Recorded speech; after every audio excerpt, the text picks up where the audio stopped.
Ja, grüßt euch. Ja, wir werden heute mal ein bisschen über das Jagen sprechen, da doch ein paar Anfragen kamen, wie, wo, was und mit der Crossbow. Ja, bleib einfach dran und dann sehen wir uns gleich.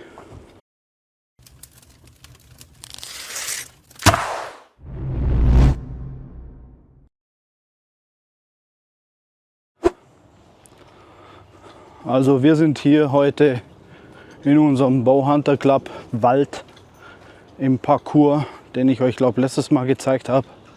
Und ja, heute werde ich euch ein paar Informationen, Wissenswertes, grundlegende Dinge weitergeben. Das mache ich gerne. Und ja, ich würde mal sagen, dann legen wir gleich mal los. Also, die allererste Frage, was man sich auf jeden Fall stellen muss, ist, wo ist denn das Jagen mit der Crossbow oder mit einem Bogen erlaubt? Ist es in meinem Land erlaubt oder ist es verboten? In Deutschland ist das Jagen mit der Armbrust oder Bogen verboten, da dort die Armbrust oder Bogen nicht als zugelassene Jagdwaffe geführt wird, sondern als Sportgerät und für Trainingszwecke. In Kanada zum Beispiel ist es erlaubt, in der USA in viele Bundesstaaten, nicht in jedem Bundesstaat, aber in vielen Bundesstaaten ist es erlaubt. Und in Europa ist es, soweit ich weiß, in Spanien, in Ungarn und in Frankreich auf jeden Fall erlaubt. In Österreich, soweit ich weiß, ist es auch erlaubt, aber nur mit Sondergenehmigung. Genau, also das müsst ihr euch auf jeden Fall als allererstes informieren, ob es in eurem Land, in dem ihr euch befindet, erlaubt ist. Ja, und natürlich brauche ich in den meisten Ländern dann auch dafür einen Jagdschein. Das müsst ihr natürlich auch beachten. Also welche Anforderungen muss denn so eine Armbrust zur Jagd denn dann haben? Also ich kann von hier sprechen. Hier ist es so, dass man sagt, der Speed vom Pfeil sollte mindestens 240 FPS betragen und bei Rehwild sollte die kinetische Energie mindestens 40 bis 50 Joule haben.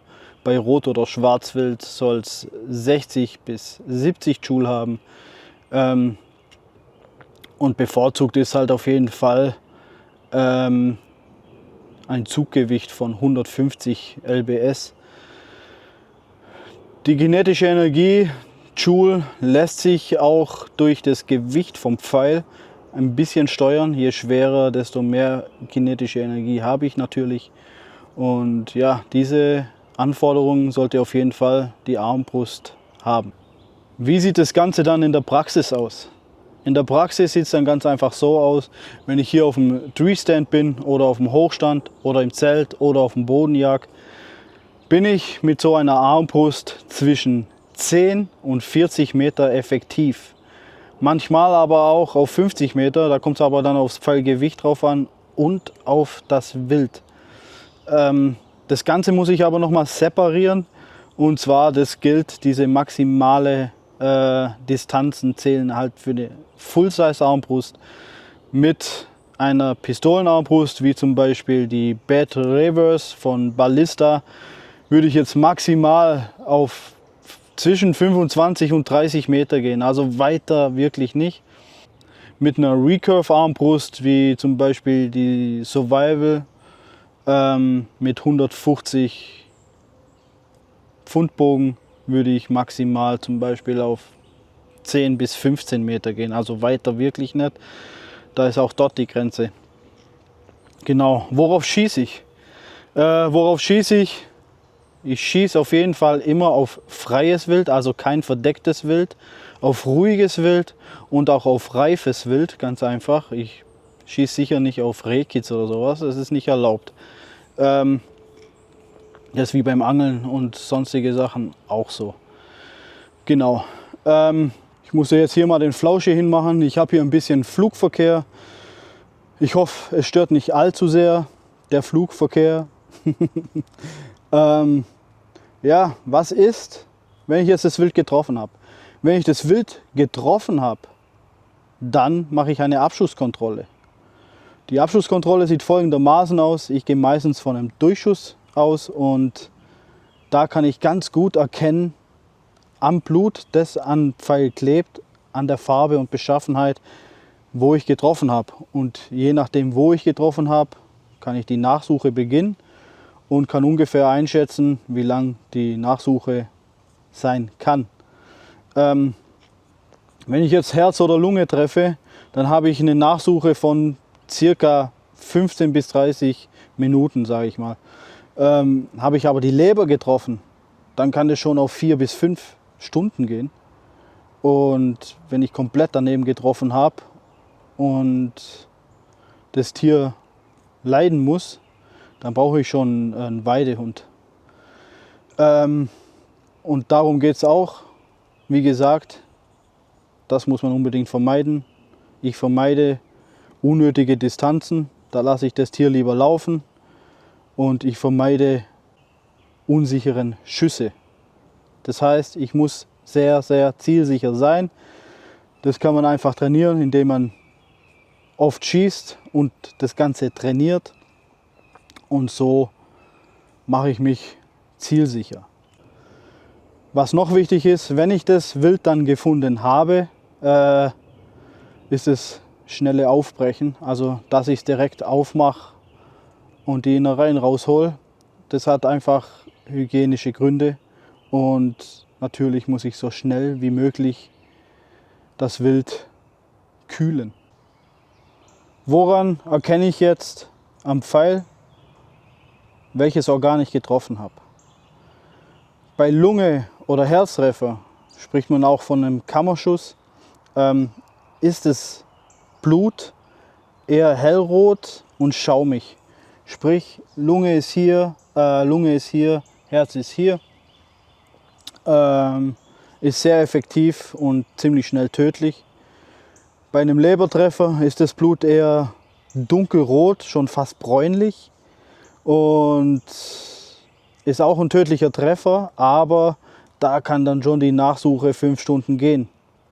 Also Herz, Lunge und Leber sind so die tödlichsten Treffer fürs Wild. Wenn ich jetzt im Bauchraum treffe, sprich in Darm zum Beispiel, dann habe ich oft helles, ja, gemischtes Blut, helles Blut mit Darminhalt. Oder Pansentreffer, dann ist es eher so eine gelblich-schleimige Konsistenz. Da brauche ich dann schon eine längere Nachsuche, ist zwar tödlich, aber ich brauche eine längere Nachsuche. Wenn ich jetzt einen Muskeltreffer habe, dann ist es sehr, sehr schade, weil dann quält sich das Tier, ist verletzt, rennt rum und mit dem Pfeil irgendwo im Körperteil und das ist wirklich nicht schön. Deswegen sage ich es immer wieder, auf jeden Fall ein 100%iger Clean Shot. Alles andere ist Quälerei. Das muss man sich wirklich verinnerlichen und auch sicher sein. Man ist aufgeregt, wenn man in der Jagd ist, wenn einem ein Hirsch oder ein Reh vor die Linse läuft, dann ist man doch schon sehr, sehr aufgeregt. Aber da kommt es wirklich drauf an. Wenn ich mir dem Schuss nicht sicher bin, lass den Finger vom Trigger und drück nicht ab. So, und wo finde ich jetzt Wild zum Jagen? Bei den meisten ist es morgens und in der Dämmerung von der Zeit her. Und die Spots sind ganz einfach, bei Rehwild zum Beispiel, ist es am Waldrand, an Lichtungen oder an junge Aufforstungen. Bei Schwarzwild zum Beispiel, die halten sich lieber im dunklen Wald oder in Maisfeldern oder in Feuchtgebieten auf. Hasen und Karnickel zum Beispiel auf offene Felder oder Äcker. Und dann noch das Rotwild, das ist in gut bewachsenen Wäldern oder auch in Bergregionen. Also an diesen Spots werdet ihr höchstwahrscheinlich auf Wild treffen. Bei Rehwild seht ihr es ja in Deutschland, sind überall, seht ihr ja die Hochstände, die sind alle am Waldrand und an Lichtungen. Genau deswegen. Ja, ich hoffe, ich konnte euch jetzt ein paar gute und wichtige, interessante Informationen rüberbringen. Jetzt wisst ihr ein paar Dinge mehr über das Jagen. Und ja, mein Schlusswort ist, schaut gerne noch in die Beschreibung rein. Dort habe ich noch ein bisschen was reingeschrieben und ihr findet dort auch unsere Shopseite und Affiliate-Links mit Rabatten. Also habt viel Spaß und ich bedanke mich. Wir sehen uns das nächste Mal. Bis dann.